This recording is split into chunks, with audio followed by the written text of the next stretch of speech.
Olá, meus irmãos, como é bom podermos estar juntos. Eu quero compartilhar com vocês a palavra de Deus. No Salmo 33, o Salmo 33 é um salmo que nos chama à adoração, ao louvor do nome do Senhor. Então você podia abrir aí a sua Bíblia, acompanhar no seu celular. Eu vou estar fazendo a leitura e vou fazendo as pausas aqui para a gente poder aplicar esse texto à nossa vida. Diz assim: exultai, ó justos, no Senhor. Aos retos fica bem louvá-lo. Celebrai o Senhor com harpa, louvai-o com cântico no saltério de 10 cordas. Entoai-lhe novo cântico, tangei com arte e com júbilo. Vou parar aqui e vou lendo por partes, tá bom? Esses 3 primeiros versículos é o grande convite, é a grande chamada para a gente poder louvar o nome de Deus. Então é muito importante a gente trazer ao nosso coração esse quebrantamento de louvar o Senhor. Talvez o louvor ao Senhor ele fique restrito a uma comunhão na igreja, a um culto, ou então quando a gente se reúne com outra pessoa, mas sobretudo nós somos chamados para desenvolvermos um coração que adora, que busca, que louva a Deus. Então aqui nós temos um convite para louvar ao Senhor, não apenas como um momento de adoração, de cânticos, isso também entra, obviamente, mas é um estilo de vida. É como em tudo nós damos louvor ao nome do Senhor. E depois ele continua, verso 4, porque a palavra do Senhor é reta e todo o seu proceder é fiel. Ele ama a justiça e o direito. A terra está cheia da bondade de Deus. Isso é uma afirmação. A terra está cheia da bondade do Senhor. Os céus, por sua palavra, se fizeram, e pelo sopro da sua boca, o exército deles. Ele ajunta em montão as águas do mar e em reservatório encerra as grandes vagas. Tema o Senhor toda a terra, temam-no todos os habitantes do mundo, pois ele falou e tudo se fez. Ele ordenou e tudo passou a existir. Bom, iniciamos esse salmo falando, é um convite à adoração. E por todo o salmo, nós somos chamados a louvar o nome de Deus. Na primeira parte é um convite geral. Vamos louvar ao Senhor. Aos retos fica bem louvá-lo. Aqueles que são de Deus, fica muito bem um cântico na boca. Mas depois ele vai falar, porque a sua palavra é reta. Bom, aqui nós temos um convite. No início um convite geral e agora um convite para poder louvar ao Senhor por causa da sua palavra. Um motivo, uma razão. Louvemos ao Senhor porque a sua palavra é reta. E aqui é dito como que a palavra de Deus agiu em tudo. Diz, a terra está cheia da bondade do Senhor, os céus por sua palavra se fizeram, ele ajuntou um montão de água do mar, diz que como se fosse em reservatório, ele encerra as grandes ondas, aqui vaga significa isso, então ele fala novamente, tema o Senhor toda a terra.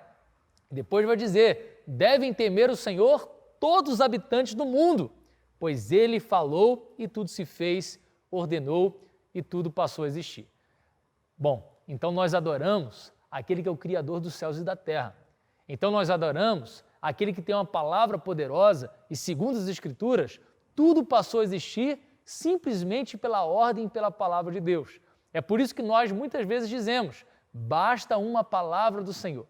Basta uma palavra tua, Senhor. A gente ora assim, né? Ó Senhor, basta uma palavra tua e tudo pode acontecer. Se o Senhor ordenar, até o impossível acontece.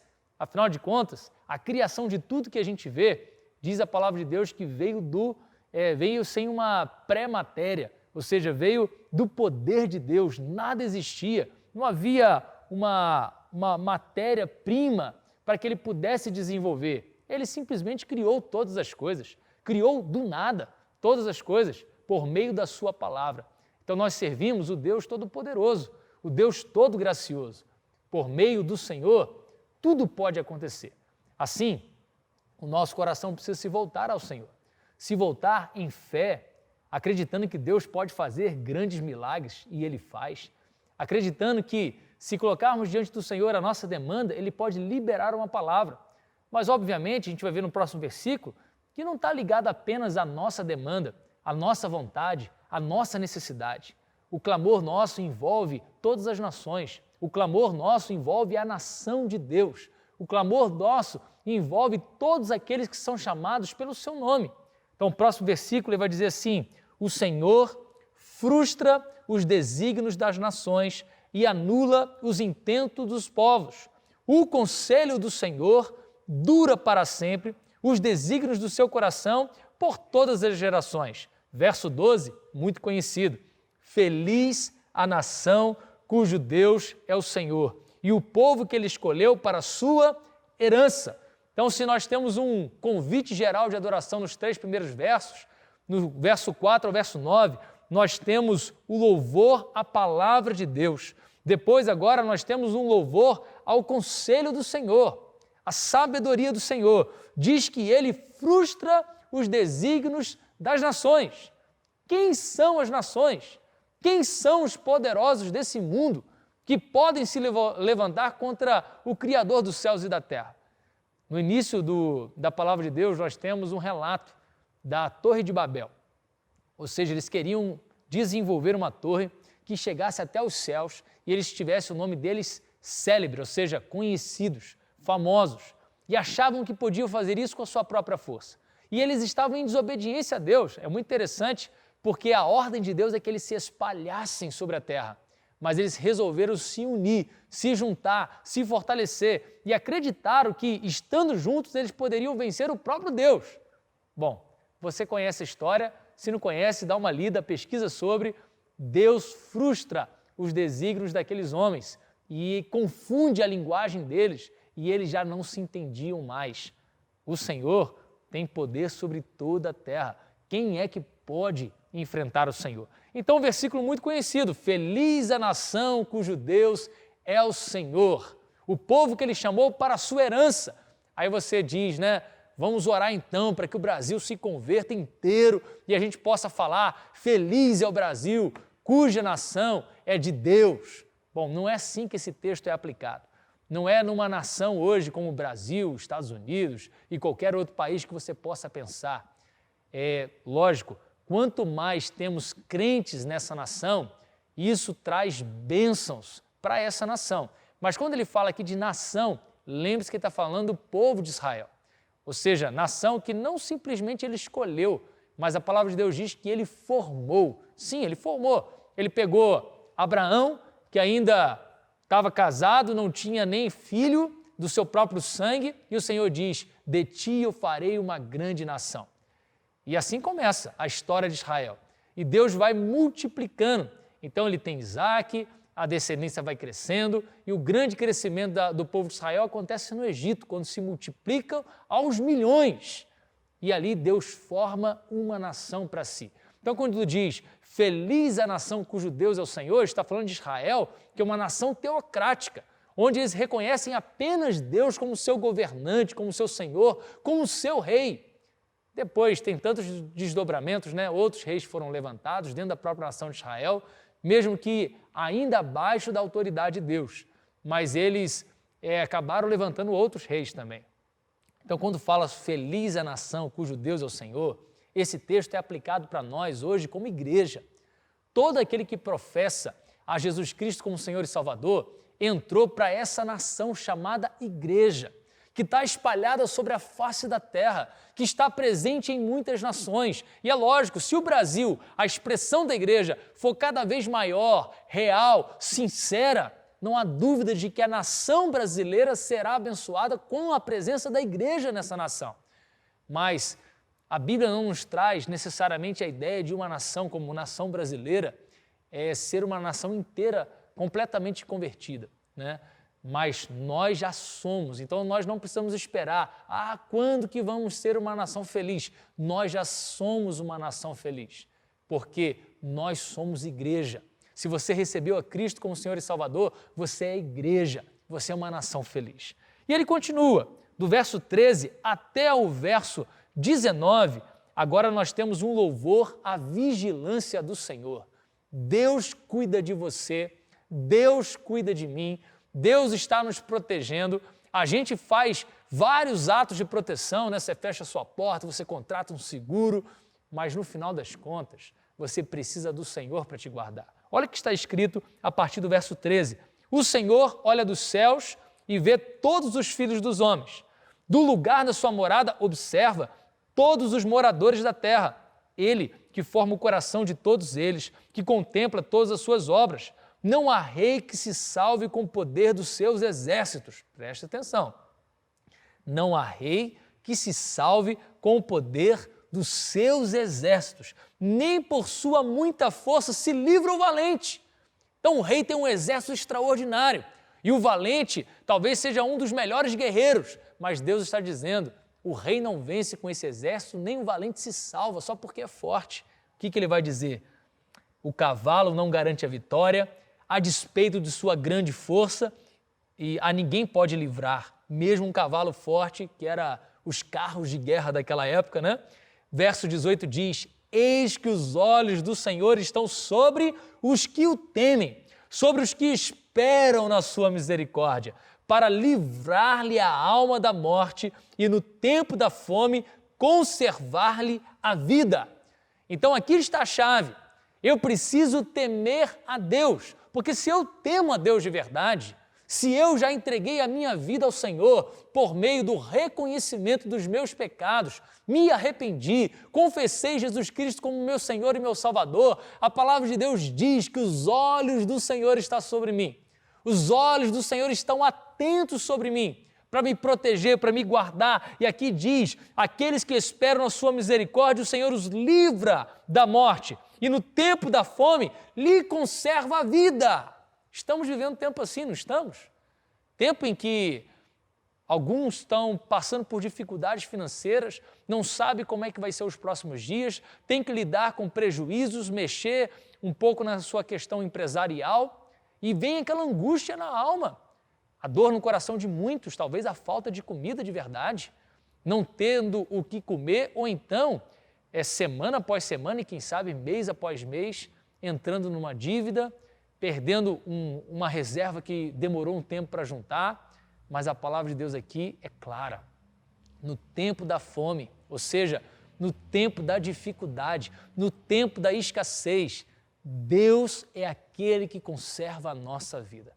Como o tema do Salmo é louvor, louve a Deus. Louve a Deus. Não deixe o seu coração se amargurar e nem seja uma pessoa que murmura o tempo todo. Nem sempre as coisas vão ser do jeito que você gostaria, né? Às vezes você vai ter que lidar com perdas e isso traz aquele pesar sobre o coração. Mas se você está tendo a sua vida mantida, glorifique o nome do Senhor. É como Paulo, por exemplo, disse, né? Se eu tenho o que comer e o que me vestir, que eu esteja contente. Então, se contente com aquilo que Deus está te dando. Está passando por dificuldade? Não desanime. Continue firme, continue crendo no Senhor, continue amando o Senhor, continue mantendo um coração alegre, um coração que louva, porque muitas vezes podemos colocar a esperança naquilo que é passageiro. Olha, volte o seu coração para o Senhor, volte o seu amor para o Senhor. Lembra da palavra de Deus que diz, volta-te ao teu primeiro amor, quando de fato você pode afirmar como salmista, meu maior bem, o bem maior que possuo é o Senhor. E para finalizar, nós temos então um convite geral do louvor, temos o louvor à palavra de Deus, temos o louvor ao conselho do Senhor, o Senhor é aquele que dirige as nações, temos louvor à vigilância do Senhor, Deus está cuidando da gente, e depois nós temos um coro final que diz, nossa alma, verso 20, nossa alma espera no Senhor, nosso auxílio e escudo. Nele o nosso coração se alegra, em Deus o nosso coração se alegra, pois confiamos no seu santo nome. Seja sobre nós, Senhor, a tua misericórdia, como de ti esperamos. O nosso coração se alegra em Deus. Quero te fazer um convite, renovar a sua alegria em Deus. Renovar a sua alegria no Espírito Santo, renovar a sua alegria em Jesus Cristo, nosso Senhor. Volte o seu coração para o Senhor, se alegre nele, diante das dificuldades, busque a presença do Senhor, faça o que nós chamamos do feijão com arroz da fé, leia a palavra de Deus, ore ao Senhor, entre em contato com os irmãos, ore uns pelos outros. Oitava igreja, sirva ao Senhor de todo o seu coração. E não se esqueça, os olhos do Senhor estão sobre os que o temem. Isso é palavra de esperança para a gente. Se você teme a Deus, Deus está olhando para você, Deus sabe das suas dificuldades. E a palavra de Deus diz que Ele não deixará faltar bem nenhum aos que lhe amam. O Senhor está cuidando de você. Amém? Gostaria de orar pela sua vida e pedir para que essa expressão de louvor esteja presente em você.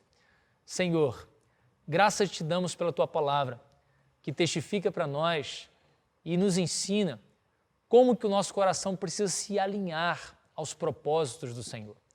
É verdade que diante dos desafios da vida, podemos viver sim, angústias, medos, mas a Tua palavra nos chama a confiar no Senhor, a nos alegrarmos no Senhor e termos a certeza que o Senhor protege a nossa vida e é o Senhor quem vai nos alimentar, ou seja, o Senhor vai suprir todas as nossas necessidades. Por isso eu oro em favor dos nossos membros da Oitava Igreja. Eu oro em favor daqueles que estão ouvindo essa palavra, onde essa palavra vai chegar. Gente de outros lugares, outros estados, outros países. E eu oro, Deus, para que cada um dos meus irmãos, cada um daqueles que estão nos ouvindo nesse tempo, possam se render a Jesus Cristo como Senhor e Salvador da vida deles. Pois a Tua palavra mesmo testifica o que adianta ganhar o mundo inteiro e perder a nossa alma.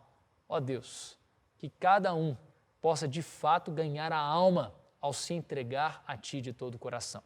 Todo louvor, Senhor, ao Teu nome, te damos glórias, no nome de Jesus. Amém e amém. Deus abençoe você, grande abraço e fique firme no Senhor. Olá, gente boa, muito obrigado por você estar conosco nesse vídeo. Que o Senhor Jesus te abençoe e te guarde. Não deixe de dar o seu like. Também inscreva-se no nosso canal e nos acompanhe nas redes sociais. O Senhor Jesus te abençoe e te guarde. Um grande abraço.